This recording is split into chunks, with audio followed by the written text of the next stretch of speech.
Hello and welcome to another episode of Cheeky Scientist News. I'm Isaiah, and today we're talking about AI and how to interview to get hired. We'll also talk about how to get your first interview if you can't get it. The first article I want to discuss is in CNET, great article about the new age of hiring by Laura Davis. It talks about how AI is being used to screen resumes. So if you're not getting an interview yet, you have to listen to this. First, understand what you're up against, okay? One of the biggest issues right now is ghost job listings. Employers are posting jobs that they're not in a rush to hire for. I'm talking 6 to 12 months out at best. They may not want to hire for them at all. The article goes into this. Why? Because they want to collect resumes to feed their own internal AI, which allows them to filter through all of their tens of thousands of resumes, sometimes more, of their current pool of resumes they already have, of their current hiring pool. Employers are using their AI to hire internally, looking outward less. Right? So they can evaluate all of their different candidates internally based on resumes that they're collecting externally as well as internally. They're gaining competitive intelligence for free. Okay, they're gaining demographic data for free. They're also showing fake growth in case they're not growing. Right? If they're a large company, they have to post jobs even if they have no intention of hiring for them, because if it doesn't, you can imagine what happens to their stocks. They're going to go down. So it's really interesting. The article talks about this in detail. It also talks about how you can be quote unquote blackballed by the systems, whether it's ZipRecruiter, LinkedIn. It talks about both quite a bit, where if you upload resumes, it shows your resumes to some companies, they don't like it, they skip it, it's going to stop showing your resumes to other people, and it's going to save that as kind of like a reputation score, because these systems communicate. They're also central hubs for all of the other AI and ATS systems that employers use. So if you think that trial and error is healthy in a job search, think again, it's punished in a job search. Now, this isn't meant to depress you. It's meant to show you that, look, you have to adapt how you're applying to a job. Okay, you can't just take the keywords from the job posting anymore. What it recommends is that you take the keywords not just from the job posting, but you also go to the company's about page, and whatever the company's values are, whatever it's on its about page, you're going to use those to direct how you're crafting your resume too. Beyond that, you're actually going to look for jobs that are higher level roles, higher level than the one you want to get hired into, those that are cross-functional. You're even going to use keywords off of those job postings. That's what it takes to get through today's AI. Just lots of great information here, but it does talk about how building relationships with the actual human hiring managers is still important too. So great article out of CNET. Staying on the topic of AI, there's another article that I really like by Jack Kelly in Forbes. Recommend reading this one too. Talking about it in terms of how employers can use AI. I love reading articles about companies trying to help other companies use AI for hiring. So, because it helps us as job seekers, right, know what we need to do. Like what's the company being told to do in terms of AI? What options do they have so that we can adapt to it? Talks about saving money and better matches. So AI is leading to companies finding better matches for the jobs. It's also leading them to save a lot of money. So it's going to be harder and harder to get in front of human beings. So if you're not going to master the keyword game, if you're not thinking in specifics, like the specifics we talk about a lot of having a keyword density for any keyword on your resume at the 0.5 to 2% level, can't be more than 2%, it's going to look like keyword stuffing. Can't be less than 0.5%, it's not even going to register with the ATS. If you're not getting that specific, you're not going to get in front of an employer, period. Talks about an example from Amazon, Hired, Phenom, Beamery, HireVue, Eightfold, all of these different software programs that have been developed that other companies can purchase and then customize for their own usage, all built on AI. Okay, so the AI revolution in the recruitment market's here. You got to be able to get that first interview. And then once you get that interview, once you get in front of a human, that's the most important interview, that first interview. The first interview you have in front of a human is the most important. You can't wait until it's a site visit to think it's important. Too many people get to that first interview and they don't get hired. So I wanted to spend some time today talking about this. One of my favorite articles on this topic that just helps us set up baselines, also in Forbes, from Luciana Paulese. Very simple article. It's just a listicle, right, for how to best prepare for a job interview in 10 steps. It talks about making sure that you are doing your research. This is an area where we as PhDs can really thrive. Do your research on the job.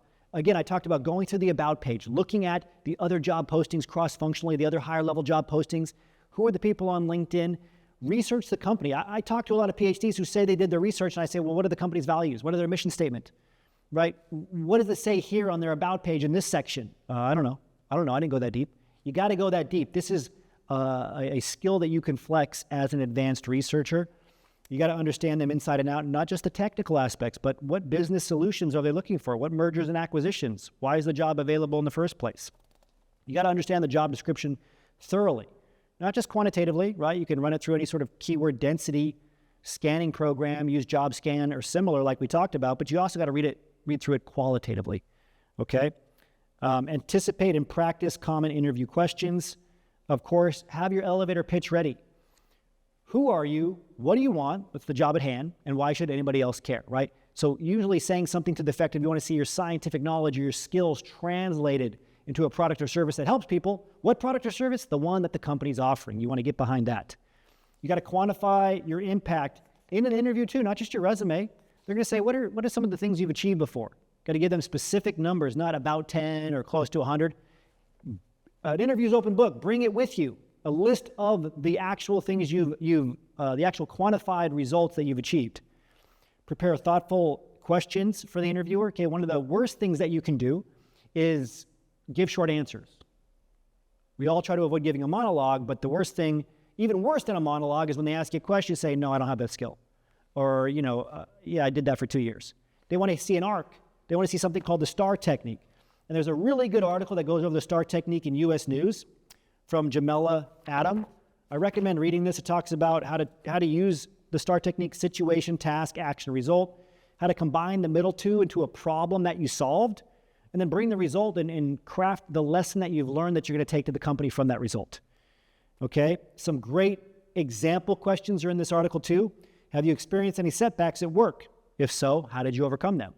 Right? So practice using the STAR technique to answer that. Tell me about a time when you had to deal with a difficult client. How did you handle the stressful situation? Describe your proudest professional accomplishment. They're not all going to be negatively framed. It can be, what's your proudest professional accomplishment? And don't say getting your PhD, okay? Have it be something you did with other people. Tell me about a time when you went above and beyond at work. Talk about a situation where you disagreed with your coworker or manager. How did you handle it? And so it goes through an example for each of those questions using the STAR technique. Very, very useful article. So if you've ever wanted to see the STAR technique in action, check out this article. It's really going to help you. Another great article that I like, great title too, I've helped hundreds of people land six-figure salaries. These 5 interview phrases got them hired on the spot. I love this article because it talks about answering common interview questions in a unique way where you're bringing other people into it and you're even using their perspective. It has a powerful way of really elevating you in the employer's eyes, right? So here are 5 interview phrases that will make companies want to hire you on the spot. The first is, in the past, I've been noticed for getting teams to do X thanks to Y skill. I've been noticed by teams. Notice the way that they're phrasing all of these examples. Number 2, in a performance review, my manager pointed out that I am particularly good at X skill. Most of us just say, I have strong organizational skills. Instead, in a performance review, my manager pointed out that I am particularly good at organization.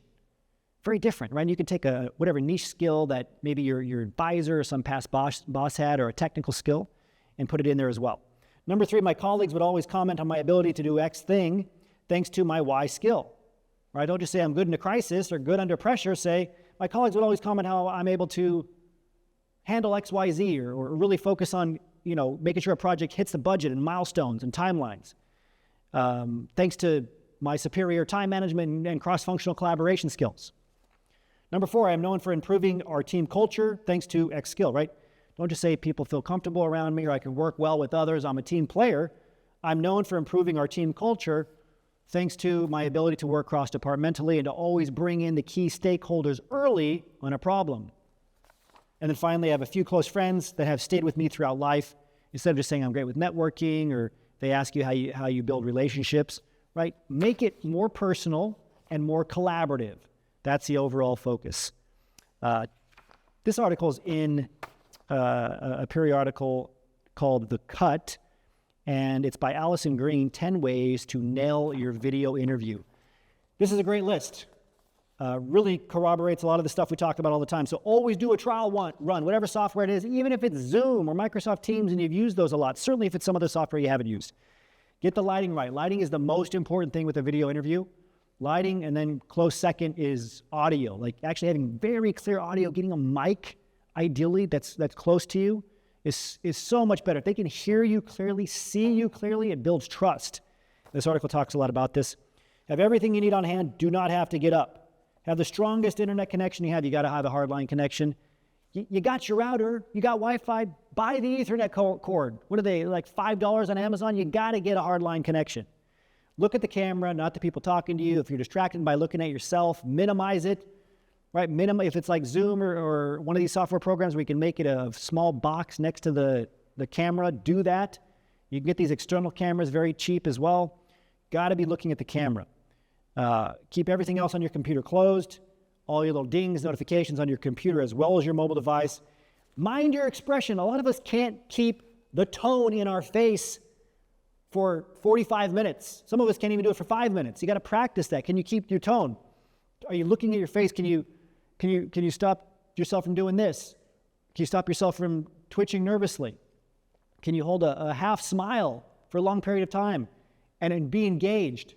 Some people can't do that. Right at the end of the first 5 to 10 minutes, they stop doing it. You got to keep good tone in your face, mouth closed, half smile the entire time. Last article I want to talk about, I really just like this article, From Late Arrivals to Surprise Phone Calls, How to Recover When a Job Interview is Going Off the Rails by Jennifer Liu. It talks about if your interviewer is running late, if your interviewer cancels. This happens quite a bit. How do you handle that, right? It says, it all boils down to communication and being transparent with the recruiter.